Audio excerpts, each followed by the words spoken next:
Good day, learners! My name is Miss Aravela Castro, and today I will just be continuing the discussion of Crizel, which is all about participatory approach.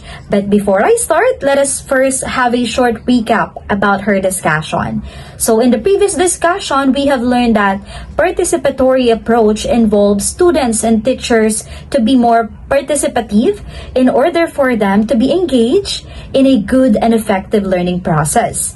And in this discussion, we will learn how participatory approach help learners. And we will also learn about the advantages and disadvantages of participatory approach. So to discuss it further, let's start. So again, good afternoon everyone. I am from Group 2 and we are still under Module 2, Teaching Strategies for the Development of Literacy Skills and Teaching Resources. Under this one, I will just be continuing our topic, which is all about participatory approach. So class, at the end of this lesson, you will be able to learn how this participatory approach help learners, and you will also identify the advantages and disadvantages of participatory approach. So class, to start, we will answering the question how this participatory approach help learners.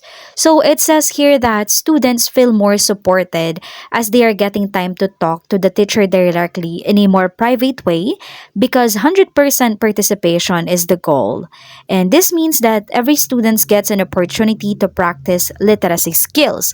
So alam naman natin that in participatory approach, we are encouraging teachers and even students, especially students, to be participative so that they can feel that they are involved in the discussion, they are inclusive, or they're included in the discussion, so that in that way we are like shaping them to be confident in sharing their ideas, their thoughts, and opinions about such a matter.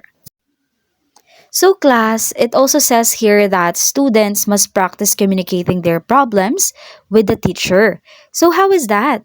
So as a future educator or as an educator, it is our responsibility and obligation to let our student feel that um, we are a safe space for them to speak out sa kung ano man yung pinagdadaanan nila, ano man yung pangangailangan nila, or ano man yung concerns na meron sila. Because sometimes we will have this kind of students na hesitant maglabas ng mga saloobin nila, kung kaya't minsan nagkakaroon ng misbehavior sa loob ng klase. So it is important no to have a open communication with our students. It is also says here that students must as well practice communicating possible solutions to problems. Maganda din na hinahayaan natin yung mga students natin na i-speak out din nila yung mga ideas and solutions or suggestions nila about a certain thing, a certain matter. Halimbawa, may concern or may problema sa loob ng classroom, and then we will try to open it up in the class. And we should allow each and every student to speak up, to have this suggestion or the ideas upang nang sa ganun mas maging maganda yung daloy ng klase, mas maging epektibo yung pagtuturo natin, and mas maging effective yung way of learning ng mga bata. And it also says here that by teaching this, we are like teaching students a priceless real life skill. So, paano natin nasabi na yung pagtuturo sa bata ng ganong mga bagay is a priceless real life skill? So, as we go along our journey, no, as our students go along with their journey, hindi natin maiiwasan na may encounter silang mga problema, mga challenges and trials. So, it is very important for us to teach them on how to overcome it, on how to be vocal about this, upang nang sa ganun, pag nasa totoong buhay na sila, pag nasa realidad na sila ng buhay, they'll be able na mapagtagumpayan yung mga anumang pagdadaanan nila, anuman yung mga bagay na kailangan nilang solusyonan. So class, in this kind of approach, we are like encouraging our students to share information, learn from each other, and work together to solve a common problem. So, yun, no? And in order for us to be more effective in teaching in a participatory approach method, we can try this kind of activities like games, role plays, experimentation, discussion, inquiry-based problem solving, projects, rhyme storytelling, debate, and even case studies. With that, parang mas nagiging interactive yung klase natin, mas nagiging open tayo sa mga students na mag-share ng kanilang mga ideas. So now, class, let's move on the advantages of participatory approach. First, they use inexpensive resources. So dahil nga sa approach na ito is nire-require niya yung mga real-life objects. So, nakadalasan meron yung mga students natin sa kanilang mga bahay. Even us teachers, meron din naman sa ating mga bahay. So parang mas nakakatipid tayo, mas nakakamura, hindi na natin kailangan gumastos. Next one we have, they can be used in any physical setting. So, yung approach na to, no, pwede natin siyang gamitin kahit nasan tayong lugar. Basta, we only have our participants, which are students, and us teacher. So, kahit nasaan tayong lugar, pwede natin gamitin to since more on verbal yung approach na to, no? More on, we are seeking suggestions, opinions, and ideas. And then we have the third one. They are interesting and fun, helping to involve people in the subject. So tama, no?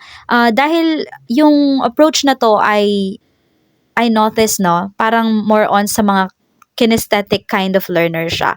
So yung mga kinesthetic learners, may enjoy nila tong approach na to since this is more on practical application ng mga natututunan natin. Kailangan natin ng interaction sa bawat isa upang may sagawa natin yung mga gawain. And the next one we have, they help people to build self-confidence. Since we are asking our students to be involved dun sa mga pinapagawa natin sa kanila and be open or to voice out their suggestions and opinions about certain things, mas nagkakaroon sila ng self-confidence to express themselves dun sa mga bagay na pag-uusapan natin or mga tinatakil natin sa klase. And then the next one we have, they help people to learn about themselves. So about dun sa mga activities na pwede natin ipagawa through the use of this approach, mas nakikilala ng mga bawat estudyante yung mga kakayahan nila, yung mga kaalaman nila about sa isang bagay or about sa isang specific na bagay. So the next one we have, they help people to understand the perspectives of others. So through the use of this approach as well, we are like teaching our students to respect someone's opinion, someone's perspective towards a matter. It is because through the use of this approach, we are like giving our students the opportunity to express themselves and be understood by others.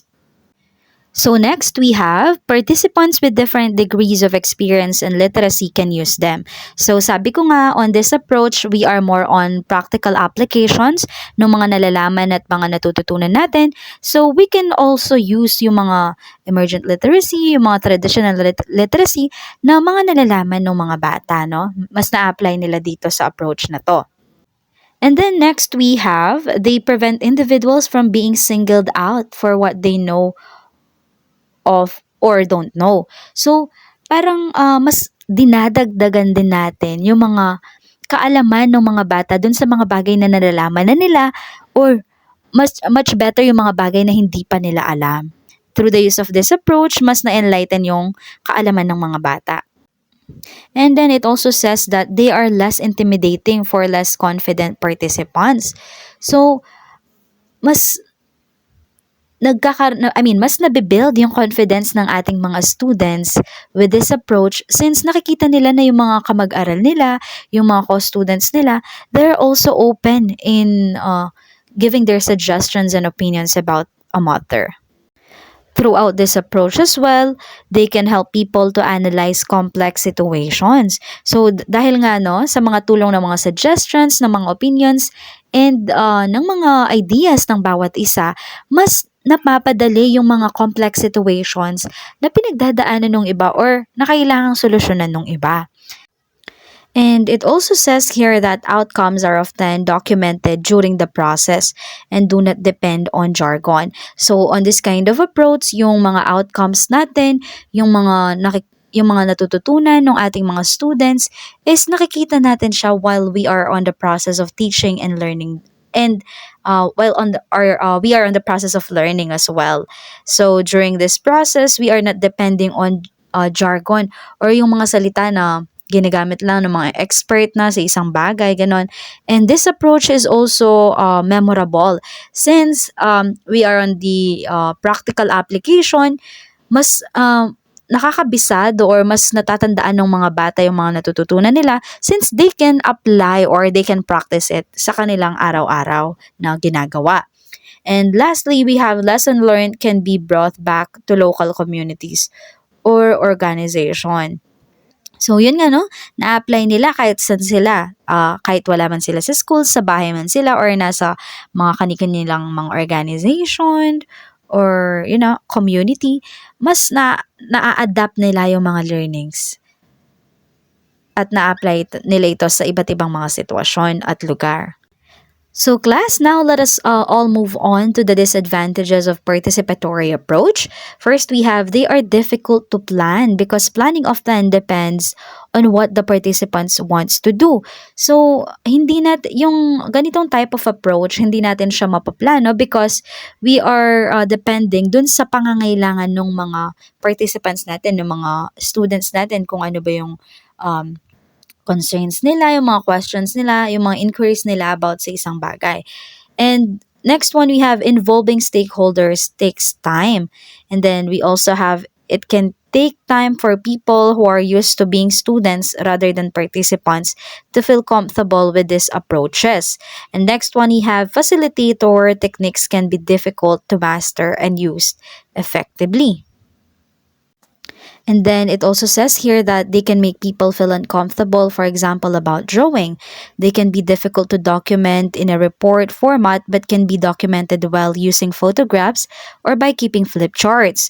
Or also, some people may not consider them to be valid ways of working. Some participants may be more focused on the creative rather than learning aspect of the activity. And lastly, we have it can be difficult to establish clear action points or conclusions from the activity. So that's all for now, class. Hope you learned something. Thank you.